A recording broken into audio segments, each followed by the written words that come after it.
Hi everyone, the Mature Simmer here. So if you haven't noticed, the new 1.3 patch is available for you.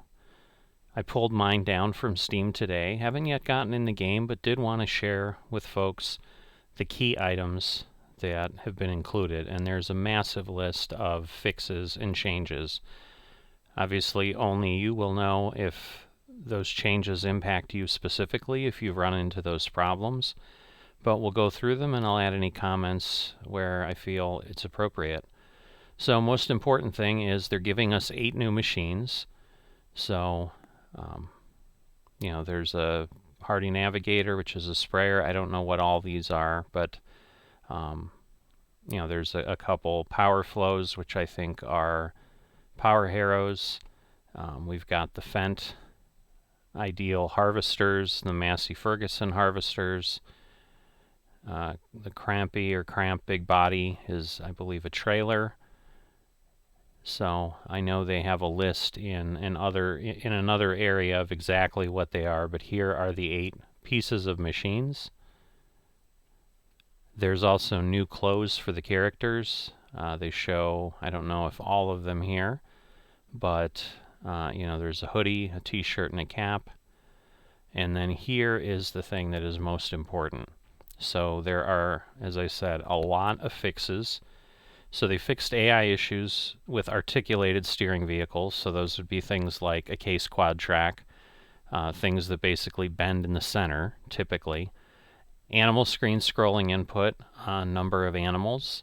Animated map objects for mod maps. So that should be important if you're using outside maps outside of the base game, which I would think eventually nearly everyone does.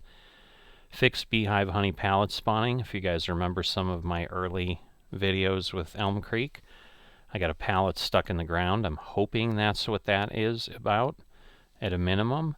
Fixed an issue where animal sounds were distorted while being close to an animal pen while in cabin view. Fixed bales that randomly appeared within the vehicle shop. Both of those sound a little annoying. I've not experienced either of them, but I can certainly see why they need to be resolved. Fixed crashes that appeared most recently on older console hardware when loading heavy save games or joining multiplayer games with heavy saves. So for those with some older consoles that you're playing on, that could be crucial for you. Fixed damage in owner display and vehicle info HUD. Fixed errors due to localization issues of several languages. You can see Swedish, Czech, Danish, Canadian, French, and Norwegian. They fixed grassland rollers on Erlengrot, so if you've been using those on the Alpine map, you should be happy with that. Fixed input for opening map directly. Fixed issues with beacon lights not matching the light reflections. Fixed issues with pallet forks falling into the ground. Fixed issues with vehicles strapped on a train. Fixed license plates after resetting a vehicle. So I'm imagining when you reset a vehicle, the license plates maybe didn't appear, or any changes that were made may have been lost. Not exactly sure what that is, but that's my speculation. Fixed lost wood when factory storage is full. Fixed map hotspot graphics for various vehicles. Fixed train hotspot display for clients on Elm Creek. Fixed ModHub download progress display not being updated properly. This I think I definitely ran into. I'd basically need to leave the screen and come back in to see the download progress change. Otherwise, it just sat there statically. So I'm assuming that is what they're talking about there. Fixed players being able to open unwrapped bales of other farms. Fixed pre-placed buildings being deleted when sold. Fixed a rare crash and visual issues when cutting trees. Fixed a rare problem with silage silo not opening correctly when uncovered. Fixed situations where the game would not save anymore due to not enough memory. That certainly sounds pretty important. Again, none of these I've experienced, but fixed steering axles while trailers attached to the front of the tractor. I guess my first question is, why are you attaching a trailer to the front of your tractor?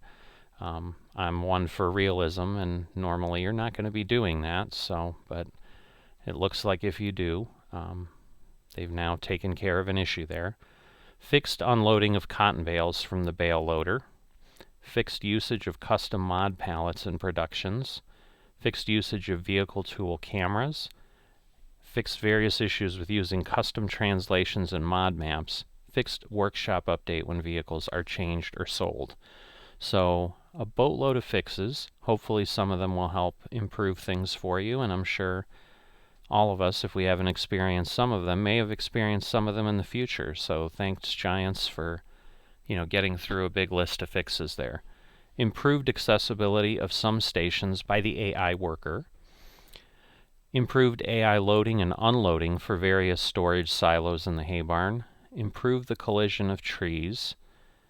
Increased maximum height for unloading Hyzomat HM8 400 KLC. Not a piece of equipment I'm familiar with, but if you use it and you've had a problem, then hopefully that'll work. This one seems pretty significant. Map slot count is now calculated correctly, which will further prevent crashes on older hardware when loading into heavy save games. Stonepicker AI worker will now stop when it's full. It will automatically unload while a trailer is nearby. Again, huge if you're using that. And various improvements of driving or working behavior. So a little bit of a catch-all that maybe you'll discover as you go. And as always, they've added some things. So they've added color configurations for Nardi header trailers, added contract progress notifications. I know you could go on the contract and see things, but I'm guessing these are pop-up messages that let you know maybe as they hit 25-50%.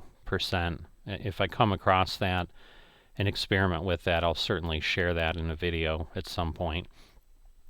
Add a feature to sell vehicles and tools when loading a save that would be too heavy to load on older console generations otherwise. I'm thinking what this means is if you've got a save game that won't load because you've got too many things, it's going to give you an option to sell things that will then shrink the game and let you load it. Added license plates for traffic cars on Oberon and Erlengrad. They added minimum and maximum prices over a year in the fluctuations display. So that's been something that certainly has been missing for some time. I noted that early on in my videos. Added power drive transmission to Case IH Magnum 400. Added proper ground alignment for Kuhn GF8712. Added support for modders who can now define snap positions for cutters so they snap onto base game cutter trailers. I'm not a modder, but I'm sure that means something to those who are. Added 3-point linkage option for versatile 4WD. And last, added wheeled EUS configuration for Claas Lexion 8900. So there you have it. I run off of Steam, so the update was there this morning. Again, I've gone ahead and applied it. It was about 2.5 gigs, so it took a little while to download. But when you get the opportunity, certainly go out and get it, and that is what you've got to look forward to. I will see you next time.